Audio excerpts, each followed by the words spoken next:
안녕하십니까 재림성도 여러분, 요셉 기도에 오신 여러분들을 주님의 이름으로 환영합니다. 저는 이번 한 주 동안 요한일서 말씀을 통해서 하나님의 음성을 우리가 함께 듣기를 소망합니다. 먼저 요한일서 1장 1절부터 3절 말씀을 보겠습니다. 태초에 있는 생명의 말씀에 관하여는 우리가 들은 바요 눈으로 본 바요 자세히 보고 우리의 손으로 만진 바라. 이 생명이 나타내신 바 된지라. 이 영원한 생명을 우리가 보았고 증언하여 너희에게 전하노니 이는 아버지와 함께 계시다가 우리에게 나타내신 바 된 이시니라. 우리가 보고 들은 바를 너희에게도 전함은 너희로 우리와 사귐이 있게 하려 함이니 우리의 사귐은 아버지와 그의 아들 예수 그리스도와 더불어 누림이라. 아멘. 모든 성경에는 하나님의 분명한 계획이 드러납니다. 요한 1서를 통해서도 우리는 이 세상을 향한 하나님의 계획을 보게 됩니다. 특별히 그리스도인들을 향한 하나님의 계획이 무엇인지를 우리는 요한 1서를 통해서 알게 될 것입니다. 사도 요한은 요한 1서 첫 시작에서부터 아주 놀라운 말을 하고 있습니다. 3절 말씀을 보시면 우리가 보고 들은 바를 너희에게도 전함은 너희로 우리와 사귐이 있게 하려 함이니 우리의 사귐은 아버지와 그의 아들 예수 그리스도와 더불어 누림이라. 아멘. 여러분, 사도 요한은 지금 이 말씀을 통해서 예수님을 믿는다는 것은 예수님과의 사귐이라는 것을 선포하고 있는 것입니다. 그저 예수님을 믿는 것과 예수님과 사귐을 갖는다는 것은 굉장한 차이가 있습니다. 그러므로 자신이 예수님을 믿는다고 생각한다면 스스로 예수님과 얼마나 친밀한지 그리고 예수님과 얼마나 깊이 사귀고 있는지를 돌아볼 필요가 있다는 것입니다. 여러분, 우리가 남자와 여자가 사귈 때를 한번 생각해 보시면 한 남자와 한 여자가 사귄다는 것은 특별한 관계로 들어간다는 의미입니다. 그렇게 서로를 사랑하며 사귀다가 결혼을 하게 되면 더 깊은 사귐과 교제의 단계로 나아가게 됩니다.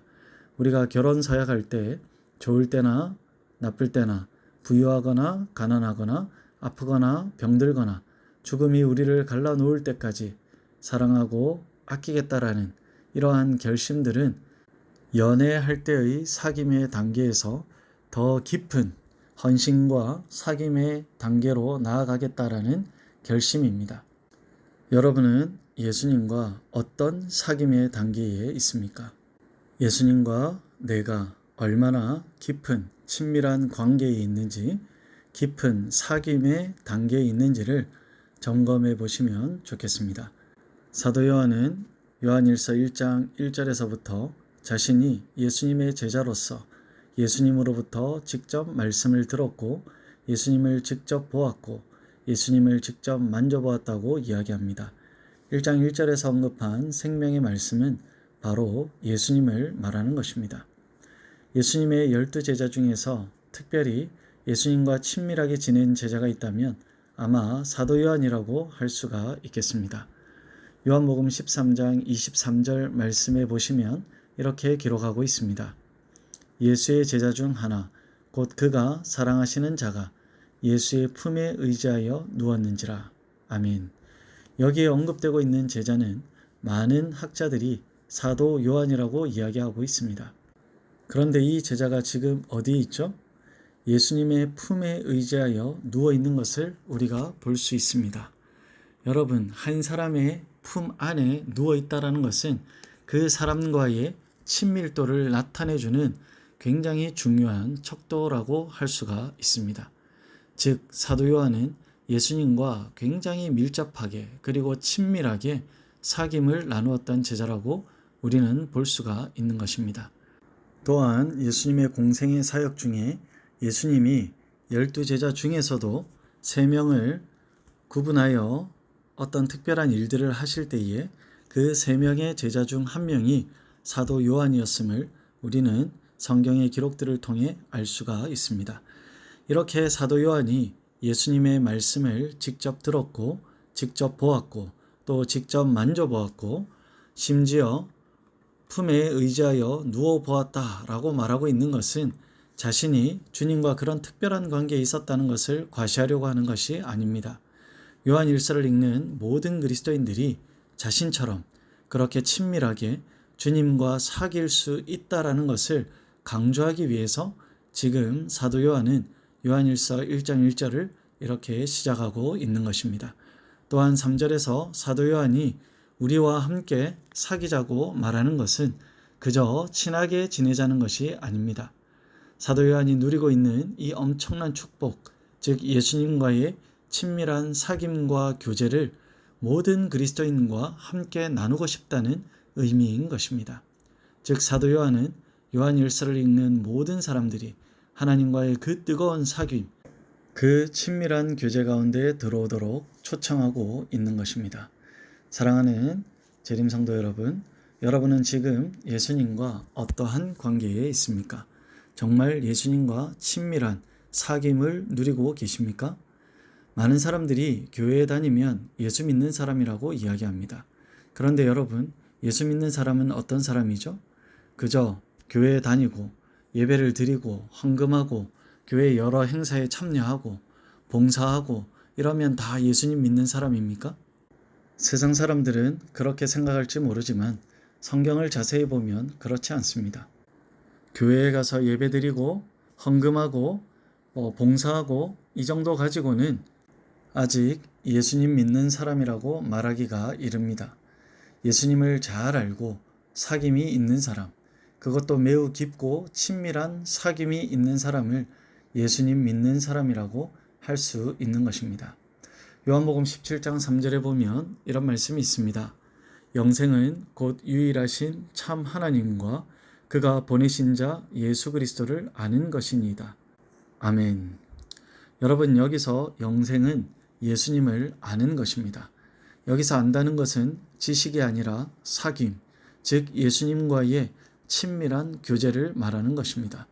마음에 예수님이 이미 거하시고 예수님과 친밀한 교제를 나누는 사람은 이미 영생을 누리고 있는 사람인 것이죠. 그렇게 예수님과 동행하다가 하늘나라에 가는 것입니다. 창세기 5장에 나오는 에녹의 이야기를 여러분들이 다 잘 아실 거라고 생각합니다. 창세기 5장 24절 읽겠습니다. 에녹이 하나님과 동행하더니 하나님이 그를 데려가심으로 세상에 있지 아니하였더라. 아멘. 에녹이 하늘에 살아서 갈 수 있었던 이유는 300년 동안 그가 예수님과 동행한 결과라고 우리는 볼 수가 있는 것입니다. 종로의 계단 98쪽과 99쪽에 이 사실을 기록하고 있습니다. 그대들은 골방에서 기도할 것이요 그대들이 매일의 업무를 행할 때에도 그대들의 마음을 자주 하나님께로 향하게 하라. 에녹이 하나님과 동행한 것도 이렇게 함으로 된 것이다.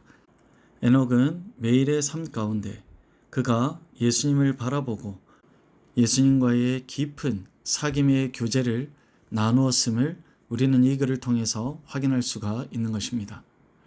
계속 이어지는 글에 보면 우리는 예수에 대한 더욱 명확한 견해와 영원한 실제에 대한 더욱 충분한 이해를 가질 필요가 있다라고 기록합니다. 즉, 우리는 예수님을 더 깊이 알고 더 분명히 이해하고 충분한 사귐의 교제를 해야 한다라는 것을 기록하고 있는 것입니다. 계속해서 읽습니다. 우리는 하나님께서 우리에게 하늘 공기를 호흡하기를 허락하시도록 우리의 심령을 항상 하늘로 향하게 해야 할 것이다. 우리는 하나님과 매우 가까이 삶으로써 뜻하지 않은 시험을 당할지라도 우리의 생각이 마치 화초가 태양을 향하는 것처럼 자연적으로 하나님을 향해야 할 것이다. 사랑하는 재림성도 여러분, 오늘 우리의 심령을 항상 하늘로 향하는 저와 여러분들의 삶이 되기를 간절히 소망합니다. 화초가 태양을 향하는 것처럼 우리의 온 삶이 자연적으로 하나님을 향해 있다면 얼마나 우리의 삶이 달라질까요? 오늘 하루 정말 예수님과의 깊은 사귐 그리고 친밀한 교제를 통해서 우리가 매 순간 하나님을 기억하고 예수님과 동행하는 저와 여러분들의 삶이 되기를 주님의 이름으로 축복하면서 오늘 말씀을 마치겠습니다. 감사합니다.